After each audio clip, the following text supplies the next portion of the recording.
আসসালামু আলাইকুম ওয়া রাহমাতুল্লাহি ওয়া বারাকাতুহু। বিসমিল্লাহির আলহামদুলিল্লাহ ওয়াসসালাতু ওয়াসসালামু আলা রাসূলিল্লাহ ওয়া বা'দ। সম্মানিত দর্শক, অনেকগুলো প্রশ্ন জিজ্ঞাসা আছে। এর মাঝে একটা হচ্ছে একদিনী ভাইয়ের প্রশ্ন। মোহতারাম,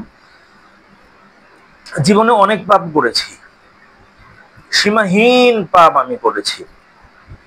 এখন জীবনের গুনাহ বা পাপ মার্জনার জন্য বিশেষ কোনো দোয়া আছে কিনা, যে দোয়াটা বেশি পরিমাণে করলে, অধিক পরিমাণে করলে জীবনের গুনাহগুলো মার্জনা হয়ে যাবে, ক্ষমা পাওয়া যাবে, আল্লাহ তাআলা ক্ষমা করে দেবেন, সেই দোয়া থাকলে জানালে উপকৃত হব। চমৎকার গুরুত্বপূর্ণ একটা বিষয়ে কথা বলা হয়েছে। দিনী ভাই এবং বোনেরা, আমরা গুনাহ করে ফেলি, কারণ আমরা গুনাহকে পছন্দ করি, গুনাহকে ভালোবাসি, গুনাহ আমরা করে ফেলি। আল্লাহ তাআলা আমাদের জন্য, বিশেষ করে আমাদের জন্য আল্লাহ তাআলা গুনাহ থেকে মার্জনা পাওয়ার ব্যবস্থা আল্লাহ করে দিয়েছেন, এবং সহজ ব্যবস্থাও আল্লাহ তাআলা আছে। কারণ আল্লাহ তাআলা স্পষ্ট করে দিয়েছেন, আল্লাহ তাআলা আমাদের গুনাহগুলো মাফ করবেন কখন? ওয়া আনিস্তাগফিরু রাব্বাকুম সুম্মা তুবু ইলাইহি। আল্লাহ তাআলা বলেছেন যে আল্লাহর কাছে আমরা যদি ইস্তেগফার করি, তাওবা করি, তো আল্লাহ তাআলা আমাদের গুনাহগুলো ক্ষমা করে দেবেন। কোরআনে আল্লাহ তাআলা স্পষ্ট করে বলেছেন, ওমাই ইয়াগফিরু যুনুবা ইল্লাল্লাহ, আল্লাহ ছাড়া গুনাহ ক্ষমা করে কেউ নাই। এজন্য আমরা আল্লাহ তাআলার কাছে ইস্তেগফার এবং তাওবা করা লাগবে, তবে আমাদের গুনাহগুলো আল্লাহ তাআলা ক্ষমা করে দেবেন।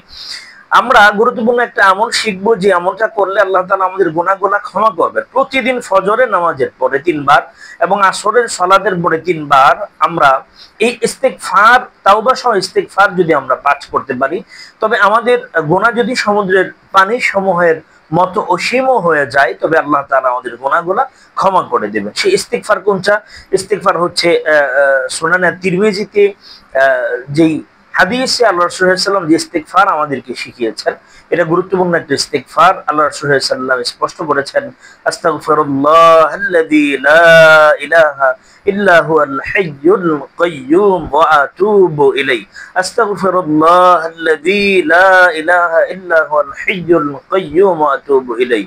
আস্তাগফিরুল্লাহাল্লাযী লা ইলাহা ইল্লা হুয়াল হাইয়্যুল কাইয়্যুম ওয়া আতুবু ইলাইহি। প্রতিদিন ফজরের সালাতের পরে 3 বার, আসরের সালাতের পরে 3 বার পাঠ করলে আমার আপনার গুনাহ যদি সমুদ্রের পানি সমূহের মতো অসীম হয়ে যায়, তবে আল্লাহ তাআলা এই ইস্তেগফার এবং তাওবার কারণে আল্লাহ তাআলা আমার আপনার গুনাহগুলো আল্লাহ তাআলা ক্ষমা করে দেবেন বলে রাসূলুল্লাহ সাল্লাল্লাহু আলাইহি সাল্লাম আমাদেরকে জানিয়েছেন। এজন্য দিনী ভাই এবং বন্ধুরা, আসুন আমরা গুনাহ থেকে নিজেদেরকে বাঁচানোর চেষ্টা করি, এবং যে সমস্ত গুনাহগুলো অনাকাঙ্ক্ষিত হয়ে যায়, আমাদের অপ্রত্যাশিত গুনাহগুলা হয়ে যায়, আমরা গুনাহ করতে চাই না তাও হয়ে যায়, অথবা আমরা জেনে বুঝে অনেক সময় গুনাহ করে ফেলি, এই সমস্ত গুনাহগুলা মার্জনার জন্য, ক্ষমা পাওয়ার জন্য আসুন আমরা ফজরের সালাতের পরে, আসরের সালাতের পরে এই ইস্তেগফার, আস্তাগফিরুল্লাহাল্লাযী লা ইলাহা ইল্লা হুয়াল হাইয়্যুল কাইয়্যুম ওয়া আতুবু ইলাইহি, এই ইস্তেগফারটা আমরা 3 বার করে পাঠ করি। খুব বেশি সময় লাগবে না, 3 বার পাঠ করতে মাত্র 30 সেকেন্ড সময় লাগবে। 30 সেকেন্ড সময় দিয়ে যদি আমরা আমাদের জীবনের গুনাহগুলো আল্লাহর থেকে ক্ষমা নিতে পারি, তবে এটা আমাদের জন্য সৌভাগ্য।